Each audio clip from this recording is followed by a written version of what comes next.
હવે એઆઈ કરશે તમારા ડ્રાઇવિંગ ટેસ્ટનું મોનિટરિંગ, જેમાં 17 જેટલા કેમેરાથી કરવામાં આવશે આ મોનિટરિંગ.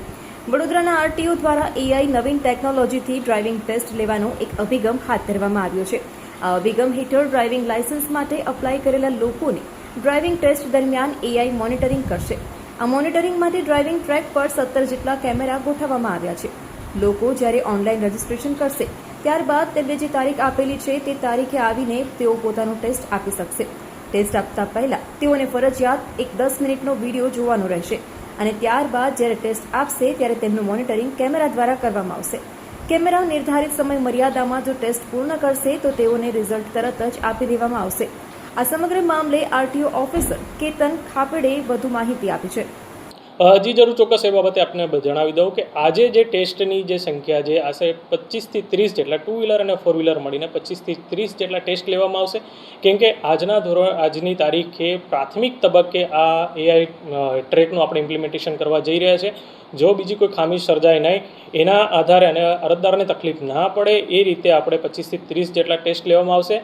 અને આવતીકાલથી રાબેતા મુજબ જે રીતે 4 વ્હીલરની આપણે વાત કરીએ તો આશરે 100 જેટલા ટેસ્ટ લેવામાં આવશે અને 2 વ્હીલરની વાત કરીએ તો આશરે 115 થી 120 જેટલા ટેસ્ટ લેવામાં આવશે.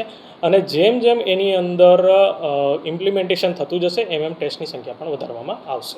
સર, એઆઈ સિસ્ટમથી કામ કઈ રીતે સરળ થશે, સ્મૂથનેસ કઈ રીતે આવશે?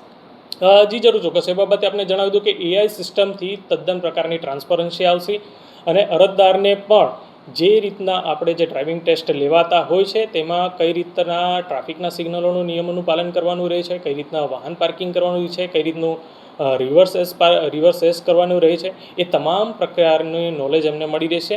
અને જ્યારે એમને વિડીયોગ્રાફીની અંદર પણ તમામ પ્રકારના ટ્રાફિકના રૂલ્સ રેગ્યુલેશન અને ટ્રેકની જે માહિતી આપવામાં આવી છે તેના કારણે ટ્રાન્સપરન્સી પણ આવશે અને પબ્લિકમાં જે ડ્રાઇવિંગ માટેની જે સેન્સ છે કે નોલેજ છે એનો પણ વધારો થશે.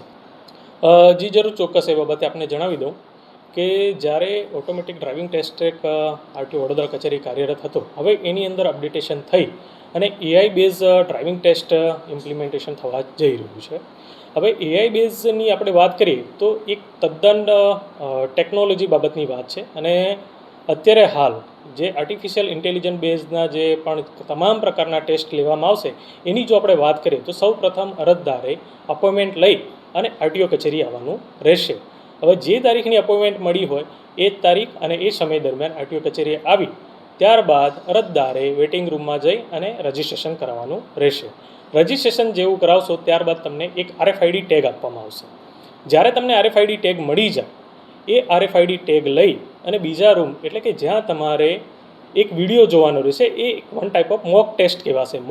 એને ટેસ્ટની વ્યાખ્યામાં નહીં પરંતુ એક એવો વિડીયો રહેશે કે જેના કારણે તમે ટેસ્ટ કઈ રીતે આપવાનો છે, ડ્રાઇવિંગ કઈ રીતે કરવાનું છે એ તમામ પ્રકારની એની અંદર સમજ આપવામાં આવતી હોય છે. જ્યારે આરએફઆઈડી ટેગ સ્કેન કરી અને તમે વિડીયો જોશો અને આ વિડીયો આશરે 10 મિનિટનો રહેશે.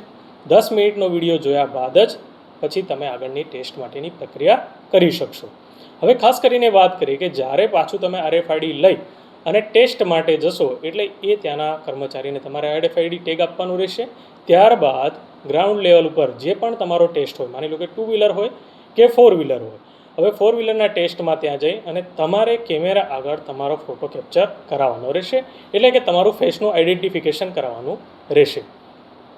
ફેસના આઈડેન્ટિફિકેશન થયા બાદ તમારે સૌપ્રથમ જે ગ્રેડિયન્ટ એટલે કે સ્લોપ એટલે કે ઢાળ ઉપર તમારું વાહન લઈ જવાનું રહેશે. ત્યાં સ્ટોપ લાઇન પર તમારું વાહન ઊભું રાખવાનું રહેશે.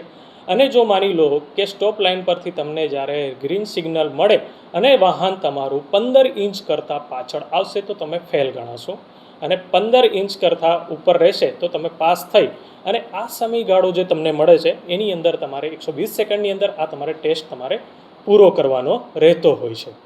ત્યારબાદ તમારે આગળનો જે ટેસ્ટ છે એ 8નો ટેસ્ટ આવશે, એટલે ઇંગ્લિશ 8નો ટેસ્ટ આવશે. ઇંગ્લિશ 8ની અંદર જઈ તમારે 8ની જે પ્રક્રિયા છે એ પૂર્ણ કરવાની રહેશે અને સાઈડમાં જે યલો લાઇન હોય એ યલો લાઇન ક્રોસ કરવાની નથી. જો તમારા દ્વારા યલો લાઇન ક્રોસ કરવામાં આવશે તો ત્યાં પણ તમે ફેલ ગણાશો. હવે જે ઇંગ્લિશ 8ની આપણે જે વાત કરી એનો જે ટાઈમ પિરિયડ છે 90 સેકન્ડનો છે. ત્યારબાદનું તમારે આવશે રિવર્સ એસની અંદર તમને જે ટાઈમ મળે છે 150 સેકન્ડનો ટાઈમ મળે છે. તેમાં તમારે એરો મુજબ રિવર્સમાં ગાડી રિવર્સ એસમાં લઈ જવાની હોય છે અને રિવર્સ એસની પ્રક્રિયા તમારે પૂર્ણ કરવાની હોય છે. હવે જે ફાઇનલ ટેસ્ટ આવે છે પાર્કિંગનો આવે છે કે પાર્કિંગની અંદર તમારે બોક્સ પાર્કિંગ કરવાનું હોય છે, એ રિવર્સની અંદર બોક્સ પાર્કિંગ કરવાનું હોય છે. આ પાર્કિંગની અંદર જે તમને સમયગાળો મળતો હોય છે એ આશરે 130 સેકન્ડ જેટલો મળતો હોય છે. 130 સેકન્ડની અંદર તમારે બોક્સ પાર્કિંગ કરવાનું રહેશે.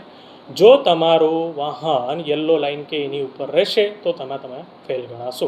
આ તમામ પ્રક્રિયા એઆઈ બેઝ છે, જેની અંદર એઆઈ બેઝ કેમેરા લાગેલા છે. આશરે 17 જેટલા કેમેરાનું તમામ પ્રકારનું મોનિટરિંગ કરવામાં આવે છે. 17 જેટલા કેમેરાથી તમારી તમામ પ્રક્રિયા ઓટોમેટિક કેપ્ચર થશે. તમારું વાહન કઈ દિશામાં છે, કઈ ડાયરેક્શન પર છે, કઈ લાઇન પર છે, તમામ પ્રક્રિયા એની અંદર કેપ્ચર કરવામાં આવતી હોય છે અને ઓટોમેટિક જ રિઝલ્ટ જનરેટ થઈ અને તમને એની વિગતો મળતી હોય છે.